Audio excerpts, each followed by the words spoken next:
bunch of research on these. I've got a Tombstone Lincoln 225 arc welder, which is great, but there's some thin stuff I just can't weld with an arc welder. I can arc weld, but thin stuff you really need a MIG, at least I do. So, after doing a bunch of research, this one had come back, has the best all-around small 110 arc welder, which is what I need for my shop. So, I've got a Jeep Project 67 CJ5 that I'll put some videos on. I had it on another channel, but it's not getting a lot of hits on there, so I'll drag it over to this one. So I'm going to do an unboxing, kind of show you what's in it. I ordered this 3 days ago. It wasn't supposed to arrive until next week. Today's Sunday, so it only took 3 days to get here. I was kind of surprised. It wasn't supposed to be here until next week. Let's see what's in the box. Alright, so right on top, we got our lead.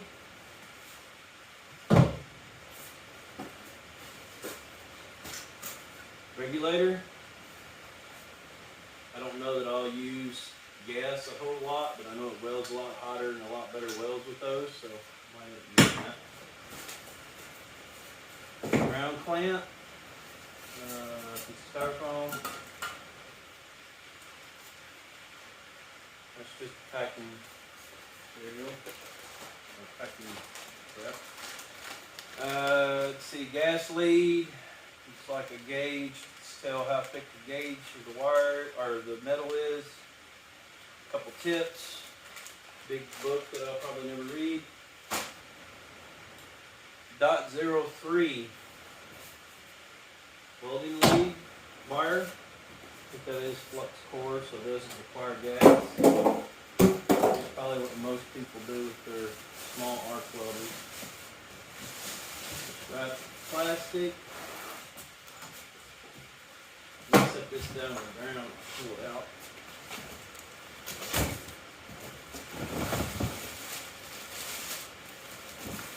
It's pretty hefty. It's good. I currently have a little 90 I bought from Harbor Freight, which has worked great for the last, I don't know, I've probably had it 6-7 years. I haven't had any issues out of it other than the tensioner on the assembly right here. It's kind of a hoaxy setup, and you can't get enough tension on the, actually it's on the spool. The spool, I've had to put 2 or 3 different washers in there, different lock nuts. You can't get it to the right setting to where it'll feed without it back spinning and knotting your wire up. So I've gotten tired of messing with it. I wasted a whole line, probably half of a brand new container of wire trying to get it to work just right. So pretty simple setup. I know you've got to check this to make sure that it's set up right, depending on what kind of wire, if you're welding with gas or with not. And I'm going to be doing without gas for at least the initial run. Pretty heavy duty machine, which is what I was looking for. I know this basically tells you the speed and the temperature setting based off what kind of gas mixture you're using and what gauge of steel. So, pretty nice welder. I will set it up here and do a little trial on some welding. I just got done. I wasn't expecting it today. I've already done some arc welding on my trailer, which was a thicker gauge metal. I didn't really need anything. This would have done it, but I went ahead and used my arc welder for it. let's see, we'll take the cable out, off these wire ties. Guess I might cut myself or the cable.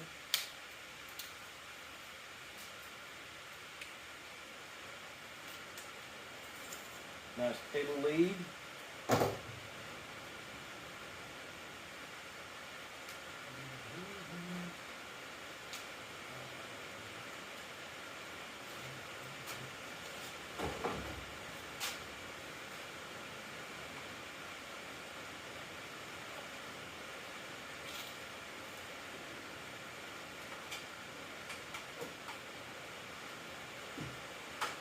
Make our little rubber spigot off.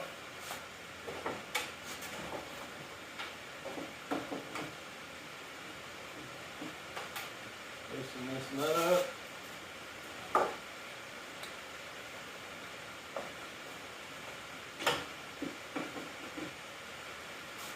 Get on the other side here.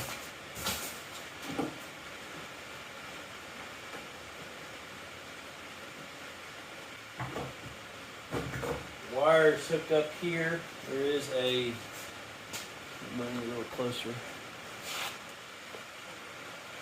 There is a connector right here that these wires go to that are from the lead. The opening and connect female connection terminals to matching male terminals in the unit. Clarity is not important. So doesn't matter which one you connect, white or black. Polarity doesn't matter. I believe that's just a fuse link and the same power feed out the wire. We got this tight. This is set up for flux core wiring. If we were using gas solid wire, these two terminals would have to switch. It's supposed to come this way from the factory, from what I've been told. So it's set up right there. We can get our pull the wire out.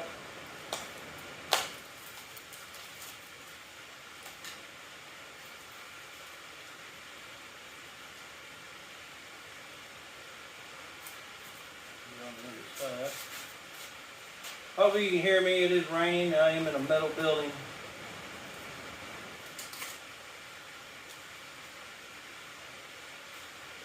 This is a counterclockwise thread.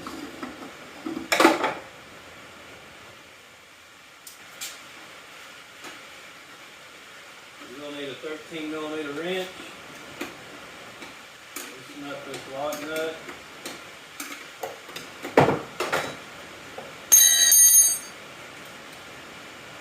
Off. Use everything on the floor. Alright, now it's apparently for a different type of wire. Put our spring back on. Actually, our washer. No spring. Washer nut.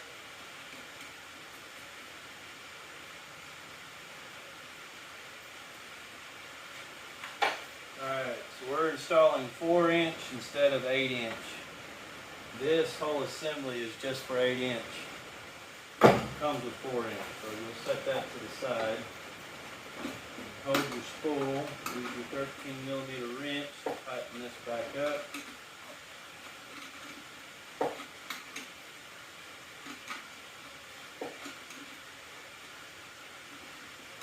Tighten until slight force is needed to turn the spool.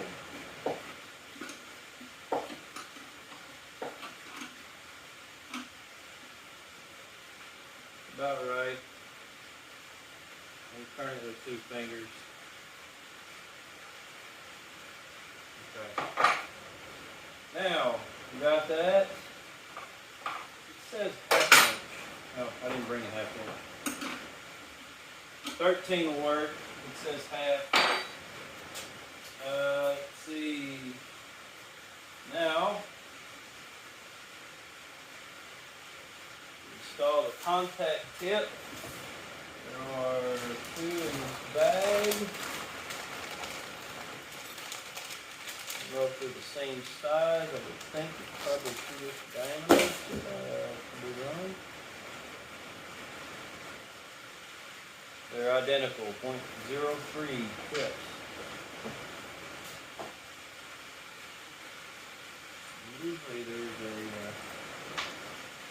take this tip off, put your new copper tip on, screw it in. The other one had an actual wrench that you cut the tip. Back on. Are you ready? Okay, so you don't need this. You ain't using 8-inch. You don't need this because I'm not using gas. Set it on the side. We'll need to hook up our ground strap.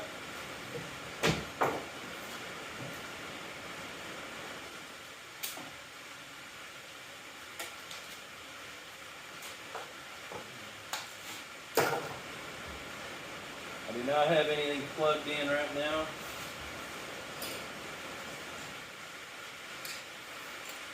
10mm will work to get this loose. I have noticed some of the reviews, a lot of guys upgrade this ground clamp lead.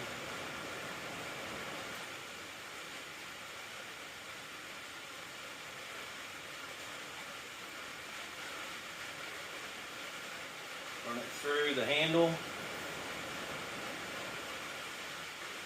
and back down just like so. Lock nut on.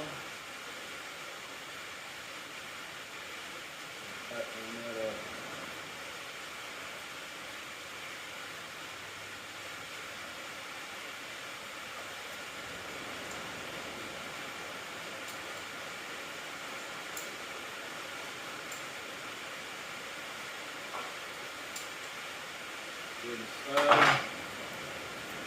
Get done, it should look like that. Run the wire through the handle. That's the ground strap. Alright, so go ahead and plug it in.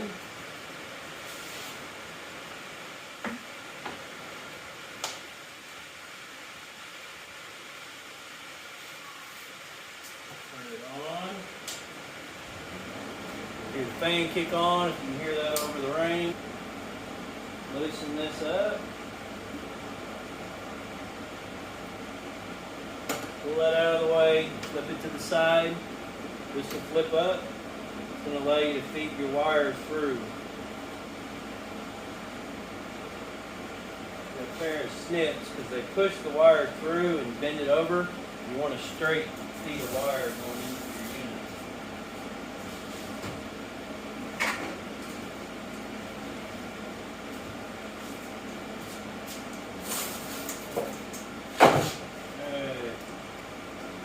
Take this off, just snip that bent end off. Just toss that aside.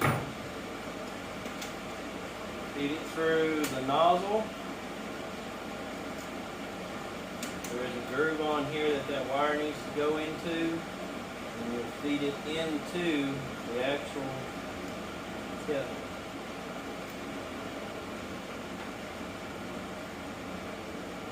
In the groove, lock the assembly back up. Once you feed it, pull this to the side, feed your wire through here.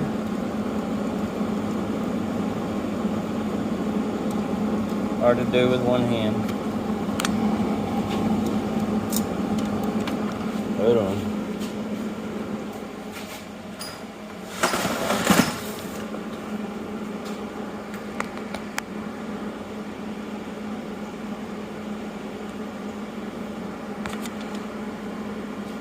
Alright, we'll feed our wire through.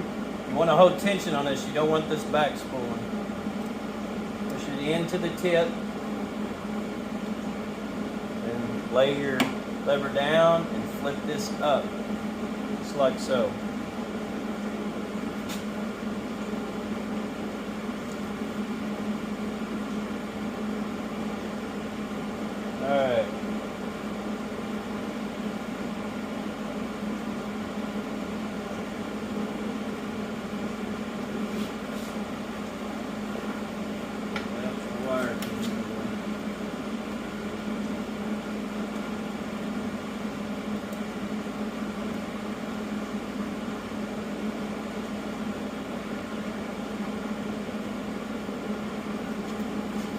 There are grooves in this wheel. You want to make sure your wire is in that groove. And then make sure that it's fed into your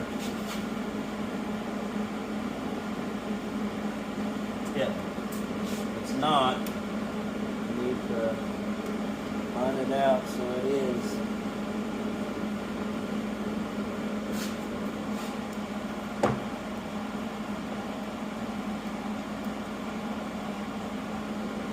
Loosen this up, push this in.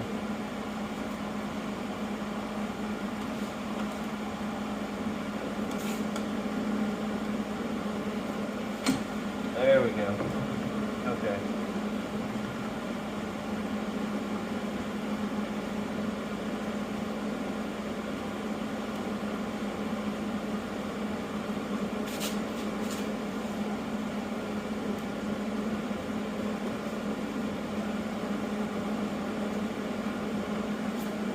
Like so. I didn't have it fed all the way. Tighten this down. You want to make sure it feeds through the cable, but you don't want it back spooling at the same time, so kind of a delicate science. This will tighten the tension on the wire itself.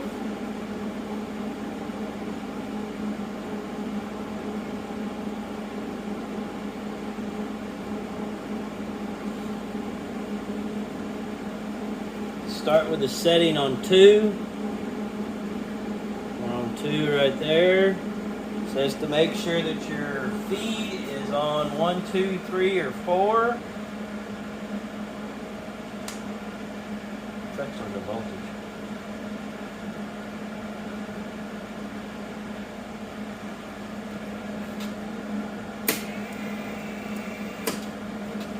As you press the trigger, you'll see it spooling. You got to feed it through the entire cable till it comes out the tip. Holding it till it comes out. Oh, that dorked up.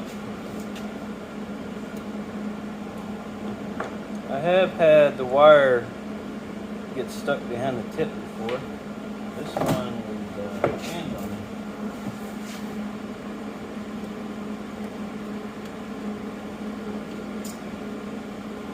It's not good.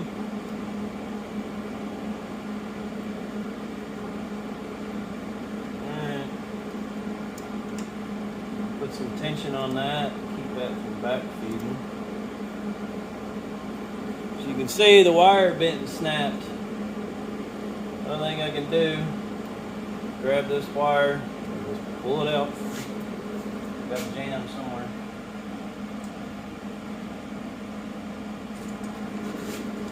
Pull it all the way out.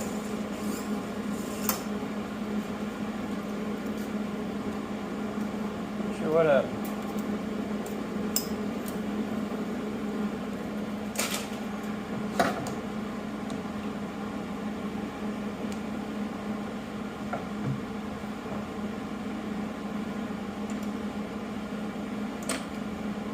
Alright, so I'm going to start with a clean piece of wire again. Snip it off. I'm sure I'm not the only one that screwed this up. I'm going to back the tension off a little bit.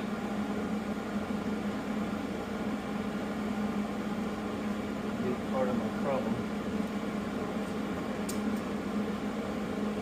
Put it down, put it up.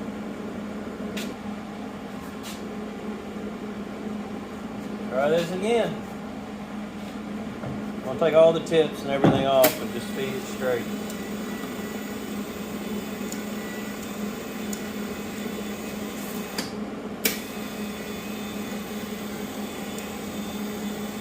Make sure you don't have any kinks in your line while you're doing this.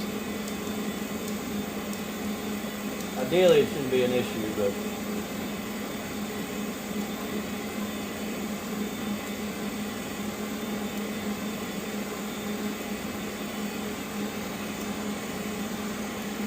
you don't ever want to bend it more than a 90-degree angle.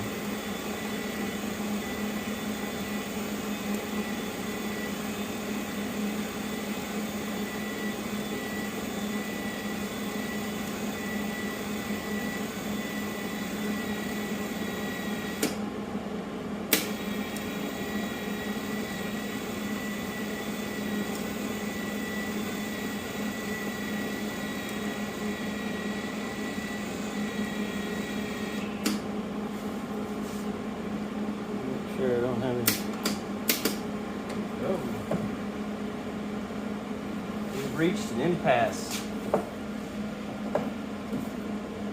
There it is. Okay. Just started to come out. There we go. Put her tip on.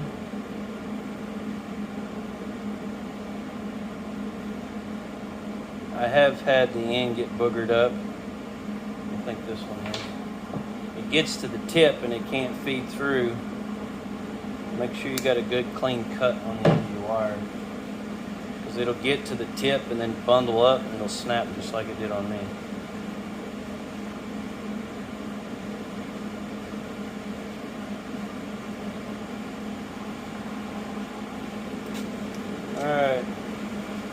Alright, I think I got it this time. I would recommend leaving the tip off while you're feeding the wire through the initial time.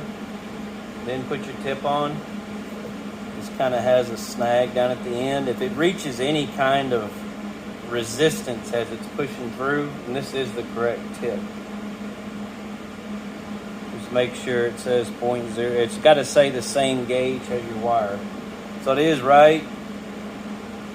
Even with my other one, I always fed the wire through and then put the tip on after I got the wire all the way through the handle.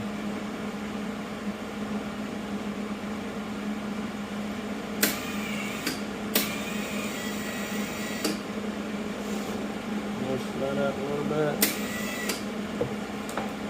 Cut our wire off. You do not need this tip on. This is primarily for gas. That's the reason for it. The gas feeds out of these little tubes to help your weld around here.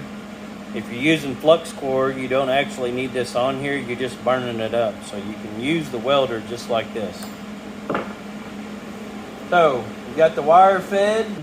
I turned it up to 4 and it finally started feeding through a little better. And then I fed it all the way through, then slid the tip on, which helped a lot. So.